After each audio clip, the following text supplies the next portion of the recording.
Are you serious? Are you serious? Let's go to Israel. Breaking news. Israeli troops have opened fire after an attacker rams a car and injures a man.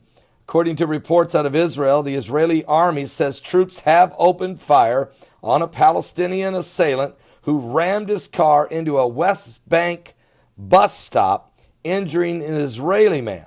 The Israel's National Rescue Service says the 60-year-old man was treated for a head injury. Now, the condition of the attacker is not immediately known, and I can tell you, usually they don't survive. Not in Israel. If you attack the Jewish people, you usually don't live to talk about it. Well, since September of 2015, Palestinians have killed 42 Israelis and 2 visiting Americans and a British tourist in the wave of the stabbing and the shooting and the car ramming attacks. I can tell you, when that all started was in October, actually, of that same year, 2015. I was there for a week, and it happened to be the week with what they call the stabbing intifada. Every day, 3 and 4 people were being stabbed, police officers being attacked. There was tear gas in Bethlehem. And I was there filming, actually, doing some television shows, and we had to move around to different locations where, just to make sure we were not where some of this activity was going on. So that was kind of very interesting. I can tell you that during this time that these 42 Israelis, 2 Americans, and 1 British tourist were killed by Palestinians, the Israeli forces went ahead and killed 243 Palestinians, most of who were identified as attackers by the Israeli authorities. And the rest of them died in clashes. So this is an ugly thing. We're coming up on the 50th anniversary of the reunification of Jerusalem. And the Bible tells us that Jerusalem will become a cup of trembling and a burdensome stone for all people. And all that, would burden themselves with it shall be broken into pieces. And so this is part of the prophecy. This is part of what goes on in the last days. You can find that prophecy in the book of Zechariah, chapter 12. First of all, you don't want to mess with Israel, because when you do, it's Zechariah 2:8 says, "For thus saith the Lord of hosts, after the glory hath he sent me unto the nations, which spoil you. For he that touches you toucheth the apple of his eye. And for behold, I will shake my hand upon them, and they shall be a spoil to their servants, and ye shall know that the Lord of hosts have sent me."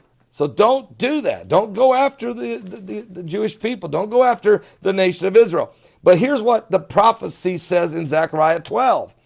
"The burden of the word of the Lord for Israel.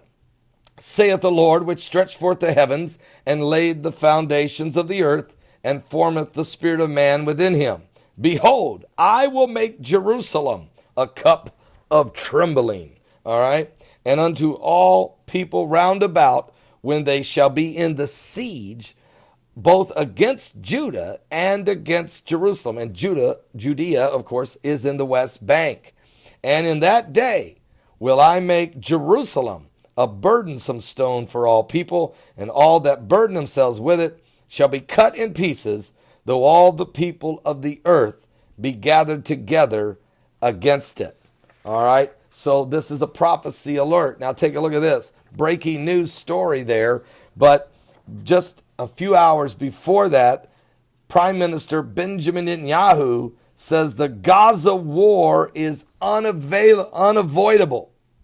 The Gaza war is unavoidable. Hamas is blocking the humanitarian efforts. That is the headline of the Jerusalem Post. In other words, Israel's trying to help the Palestinians that live in Gaza by sending humanitarian supplies of food and medical supplies and things they need. But Hamas takes it and keeps the people, eating the crumbs. And then Israel gets blamed for the humanitarian mess.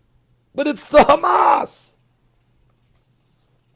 In the 2014 Gaza war was unavoidable, and the humanitarian situation could not be improved because of Hamas.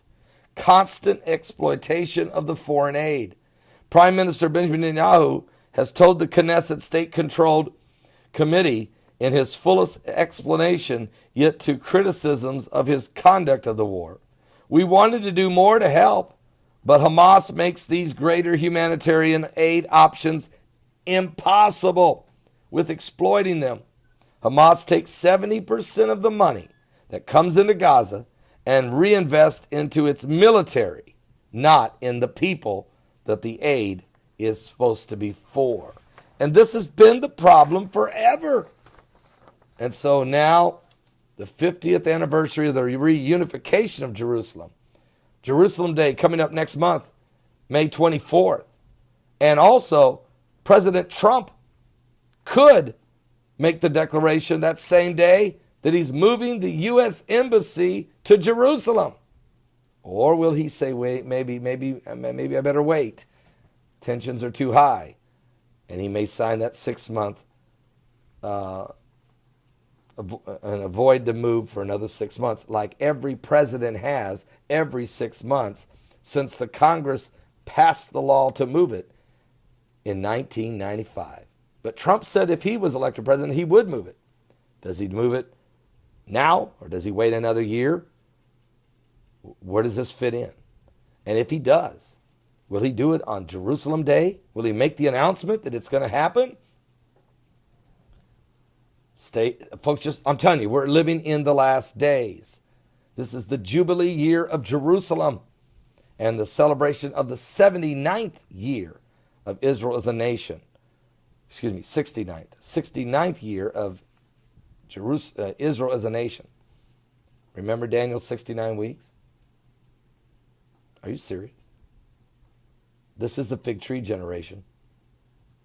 Are we in the last days? This is also the year that the wonder will be seen in the heavens.